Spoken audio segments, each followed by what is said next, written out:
The following program is brought to you by the Catholic Diocese of Harrisburg and the Catholic Communication Campaign. Visit us on the web at hbgdiocese.org. Franciscan Media and this local station present American Catholic Radio, Disciples Called to Witness. Production of American Catholic Radio is made possible by listeners like you. And now, here's our host. Welcome to American Catholic Radio presents Disciples Called to Witness, a program designed to help you know your faith so you can grow in your faith and then share it. I'm your host, Judy Zarek. When I was growing up in the 60s and 70s, I remember having two friends who were being raised by a single mom and one friend from a blended family. The rest came from traditional two-parent families like my own. Well, times have certainly changed. Although there are still plenty of traditional families around, there are definitely more families now that defy that standard definition. Family trees are more complicated than they used to be. And I think the job of raising kids in this new environment is more challenging than ever. Parents need all the help they can get, and that can start when a couple first decides to get married, before they even think about having children. The Bishop's Disciples Called to Witness document puts it this way: it is within the sacrament of matrimony that the husband and wife evangelize, become evangelized, and share their witness of the faith to their children and to society. So I figure it goes to reason that a strong marriage will be a strong witness of faith and help in producing faithful children. So helping couples prepare for marriage becomes a very important task if we want to ensure strong, faithful families. You're going to hear about one way that's already happening in some of our churches. In John Feaster's Discovering Faith segment, he'll talk with Christine Codden, one of the authors of a dynamic Catholic catechetical premarital inventory program called Fully Engaged. In my Sharing Faith interview, you're going to hear from a man with more than one perspective when it comes to raising children. He's one of the few married priests in the U.S. who has not only a parish family, but an immediate family to nurture as well. And Bishop Frank Duane will be with us today to share his thoughts on the importance of the Christian family. We've got a great show lined up for you, so let's get started and see if you can guess this week's Saint of the Week, who had her own unique family issues to deal with.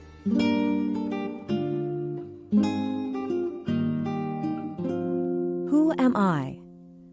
For a time, my life was a fairy tale. Though it didn't stay that way, whose life does, I can't complain.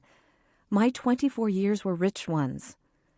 Born in 1207, I was the daughter of Hungarian royalty. At age 4, I was promised to the future Prince of Thuringia in southern Germany. By today's standards, that probably sounds primitive. But arranged royal marriages were hardly uncommon in my time. And anyway, I couldn't have asked for a better match. The man I went on to marry when he was 21 and I was 14 was the love of my life. We were a devoted couple. I was a happy wife and, in short order, the mother of 3 children. Luxury and leisure could have been mine, but I was much more drawn to a life of prayer and service to the poor. My husband supported me in every way, though I can't say the same for many in his family. They seemed to find my charitable acts embarrassing, even scandalous. The more I did, establishing hospitals for the poor, nursing the sick, including lepers, distributing food to hundreds of hungry people daily, dressing simply, the more embarrassed and angry they became. Well, that's one of the reasons my husband's steady, loving support was so important. And that's why his untimely death ended the fairy tale portion of my life. Oh, I was grief-stricken when I learned that he had died from plague while on a crusade to the Holy Land. I wailed and sobbed for what seemed like months. He was only 27. I was 20. Before my husband's death, some thought me mad, too concerned about the poor for my own good, downright eccentric. As a widow, I became even more involved in works of charity. My brother-in-law ran out of patience with me and banished me from the castle. I roamed the village streets for a time. In many ways, I became a beggar myself, though I had been given some inheritance. It came in handy when I made arrangements for my children to be taken care of and raised well.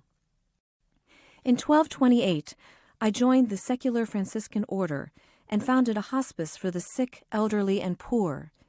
It was dedicated to Francis of Assisi, that amazing saint who had died only a few years before. Meanwhile, I had enough money to live in a small cottage. By then, however, my health had broken down. I died in 1231 at the age of 24 and was canonized 3 years later. I'm the patron of Catholic Charities and the Secular Franciscan Order. Who am I? I am Saint Elizabeth of Hungary.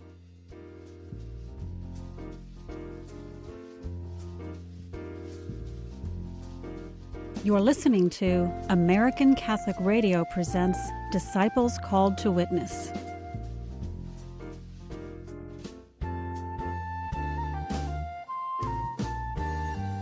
Our Catholic faith must be reflected in our everyday lives if we hope to evangelize others. In our Sharing Faith segment up next, I'll introduce you to someone who is willing to communicate and witness that faith. Father Steve Anderson is the pastor at Holy Redeemer Catholic Church in Burton, Michigan, and has been for the past 3 years. He was ordained in 2003 and is the first married priest in the Diocese of Lansing, Michigan. He was a priest in the Charismatic Episcopal Church before being ordained in the Catholic Church. It's a common story. We start reading the early church fathers. The Catholic Church was always there.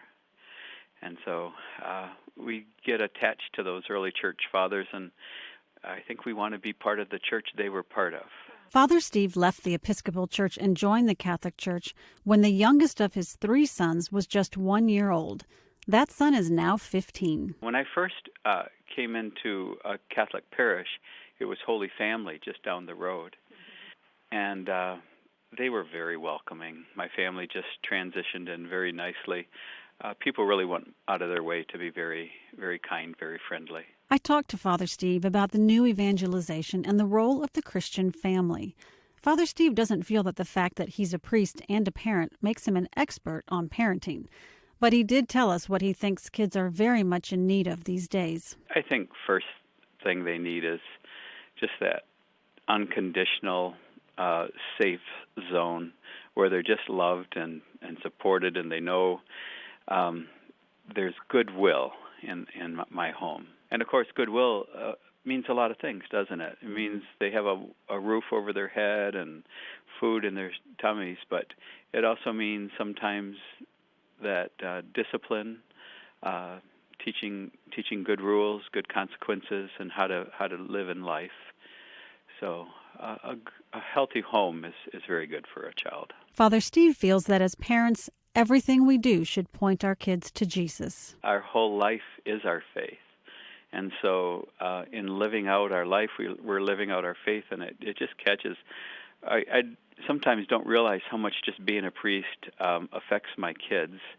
My oldest was very active after he left the home, helping with youth groups, and he was still a young adult, and he's very active in church. The second one wants to be a Jesuit priest. Our whole life is our faith, and I think that's a good way for everyone to live their faith. Just bring their faith into their work, into their home, into all they do. As a pastor, Father Steve doesn't have to be sold on the value of lifting up and encouraging families in the parish. He knows that being attentive to the Christian family only strengthens the parish community. At one of the parishes I was at, they would bless marriages every Sunday. And I've picked that habit up. And so with regards to the family, every weekend here, we do bless those who are celebrating a wedding anniversary for the week. And I have noticed that people will travel to Holy Redeemer on that week of their anniversary to get their marriage blessed. We do try to do a lot of family things. I've noticed here, even though I'm blonde hair and blue-eyed, I've somehow become the quinceañera priest. And just being part of families through special times in their life is a good way to evangelize and re-evangelize. People get to know you through those times in their life where you're present to them. We're trying to make our church very welcoming, and we're prepping our church. When you see a visitor, ask them to sit with you and show them how to go through the Mass. Getting to be a priest, husband, and father has been a blessing in Father Steve's life. He admits that sometimes it's a challenge, but it's doable, and the rewards are worth it for him, his immediate family, and his parish family. The people are the best part. Just the people of God, that community, people who are on the journey together, as we meet them where they are at, and we're all kind of walking together in doing devotions or doing the Mass or like times in people's lives, whether it be a funeral or a wedding or a quinceañera, something like that. My whole team's pretty interested in Burton, just touching every person in Burton with that opportunity to know our Lord Jesus Christ. Being a parish priest is very fulfilling to me. That's what I feel it's my call. For Sharing Faith, I'm Judy Zarek. We asked people all over America, what have you done for your marriage today? It's a good question. Boy, I gave a huge hug this morning, like a really big squeeze. I took the baby while she worked. I got up with the baby while he slept. Yeah. We've actually organized a date night tonight. I cooked my husband's favorite breakfast. Well, I've done today what I usually do, and that is obey. What have you done for your marriage today? Don't forget the small stuff. Need ideas? Go to foryourmarriage.org, a message from the Catholic Communication Campaign. I'm pregnant. I can't focus. What am I going to do with my baby? My kids are hungry. I can't work. I'm scared. I can't go home. Can somebody help Somebody help me? In desperate times, there's a place for hope. Catholic Charities.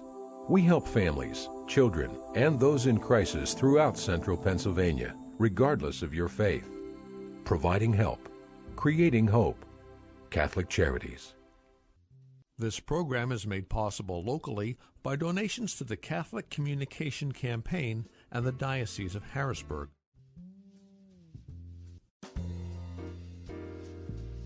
Our United States Conference of Catholic Bishops is helping to guide us in the call to witness our faith to others.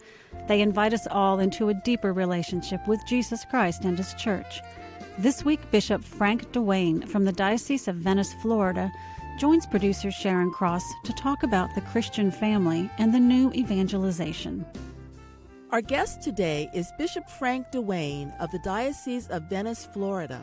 Welcome, Bishop Duane. Thank you very much. It's a pleasure to be with you today. Thank you. The Disciples Call to Witness document says that the new evangelization depends a great deal on the Christian family as the place where faith is nurtured and passed on. How do we nurture and pass on the faith in our families? What kind of things do we do in order to do that? I believe that the individual within the context of their family, first of all, learns how to love, learns how to respect, learns what it is to be nurtured and to nurture. I believe in the context of the Christian family, what we later call rights of the individual and society, a whole maze of social questions, the whole underlining concept of how we understand them and how we relate with society, we learn that in our family, in the context of the family, particularly the Christian family. And I think that, faith is nurtured there also. It's one of the components that is being learned. The parents, the church has always taught the parents are the first and the best teachers when it comes to matters of faith and morals. So I believe that faith has to be nurtured in the context of, mother, father, siblings. We learn so much about the role we're going to live in society within that domestic church, which is the family. Now, some people don't feel that their family is quite ideal. It isn't, maybe there's a divorce, or there's somehow the family's not like their typical, what they might think of as the Norman Rockwell or a TV sitcom family. How can we help those kind of families to feel more connected? I think we live in a world that wants everything perfect today, huh? And I think there's probably no perfect individual. Jesus Christ has gone past us, we're on the other side of Christ. But the point is, no human being is perfect. Thus, I don't think anybody should be surprised that an institution composed of human beings, that is the family, that everything is going to be perfect. I think we have, within the Holy Family, and with many other families, we have an ideal of what the family is. Some families turn up less than perfect. Maybe any listener could identify for us that, well, my upbringing wasn't perfect for this reason or this reason. And that's human faults. I think that's very much human nature. What the individual does and benefits from, even though not a perfect institution always, is certainly greater than if they were to do without. Mm-hmm. You know, whether it's the guidance from parents, grandparents. I'll go back to the point I raised earlier. I think we very much learn how to get on in society by kind of initially rubbing shoulders with our family members. Mm-hmm. You know, your siblings, to this, even I'm an adult now, siblings will tell you quickly kind of what they think of your opinion or what you've just said. And I think we learn to do that in the family. It's a skill and almost a blessing that can only take place in that context. You know, you mentioned the idea of kind of a broken family. The other day I was talking to someone, and he noted that he had been brought up in foster homes. And at that point I was a little, I didn't quite know, oh, I'm sorry, or Mm-hmm. I'm sorry. And I think I kind of indicated that without really saying it. And the individual corrected me very quickly, and he said, I'm really grateful for having had that opportunity. He said, and just what you asked, said, none of these families were perfect, but I certainly learned a lot about myself, about society, and about life in that context.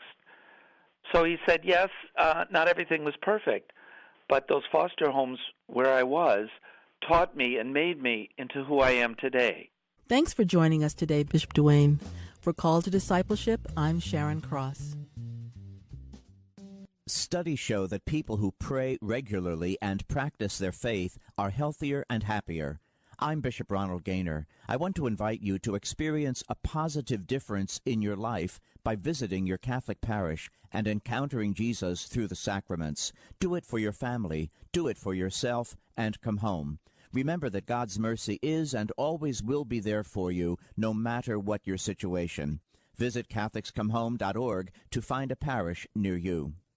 I'm not Catholic, but I really love working at Catholic Volunteer Network and being around those who are Catholic, because it's just given me an opportunity to learn about the different perspectives and the way they love others and care for the poor and always have a heart for service.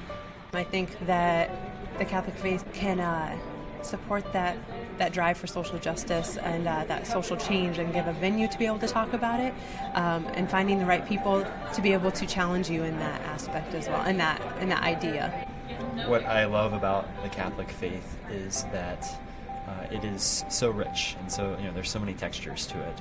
I love the fact that we're a faith that calls us to be in right relationship with one another, that calls us not just to obviously be people of faith, be people that that are in relationship with God, but that faith calls us to go out into the world and to minister to one another. That's something that very much motivates my work and motivates my sense of purpose in the world.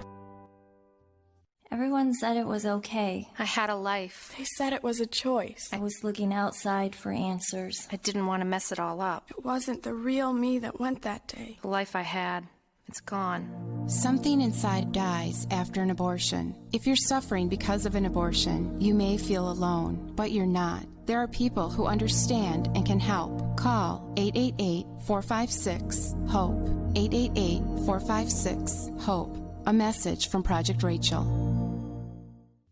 This program is made possible locally by donations to the Catholic Communication Campaign and the Diocese of Harrisburg. You're listening to American Catholic Radio presents Disciples Called to Witness. Today on Discovering Faith, producer John Feaster talks with Christine Cotton. Chris is the director of the Office of Marriage and Family for the Diocese of St. Cloud, Minnesota, and President Emeritus of the National Association of Catholic Family Ministers. She spearheaded and served as content advisor and editor for Fully Engaged. She and John spoke about this new and innovative way to help couples as they prepare for the sacrament of marriage. So, Chris, thanks for being with us today. I'm always, as a father, as a person who's among families, I'm always interested in how the church can help us to really do our job as parents. So, how does the church help us to, nurture family life? I think, first of all, it's how we help to prepare people for marriage, which helps them prepare for parenting and all those things. I was part of at the time, when the pastoral letter on marriage came out from the U.S. bishops. It was called Marriage, Love and Life in the Divine Plan. I was the president of an organization called NACFLAM, the National Association of Catholic Family Life Ministers. And we found in there just, not only is it good for marriage, but how we as church look at both marriage and family. And the initiative that the bishops had that led up to that pastoral and since then has been, they called it originally the National Pastoral Initiative on Marriage, but it really is now broadening of how do we strengthen marriage relationships, which in turn makes better families, stronger families, and stronger parenting. So that's where a lot of the focus from the bishops have been in, trying to help. Now, granted, there are people in families that aren't in a married situation, but yet I think this is something that's good for all of us to be able to kind of focus on. So how do we turn to our faith for help in the marriage life? Our parishes is where we're trying to help, is trying to help them see where there's places along the life cycle that the church should be very involved in. And it, for example, the sacraments lend us very good times for us to not only provide catechesis and education, but also be at those pivotal moments so that when there is something that maybe is not at one of those times, we'll know that we can turn to the church. The church gives us that strength. I'm at a sacramental moment. I suppose I'm going to get married. How's that? And that's a time for me to learn more about my faith. Is that what you're saying? Right.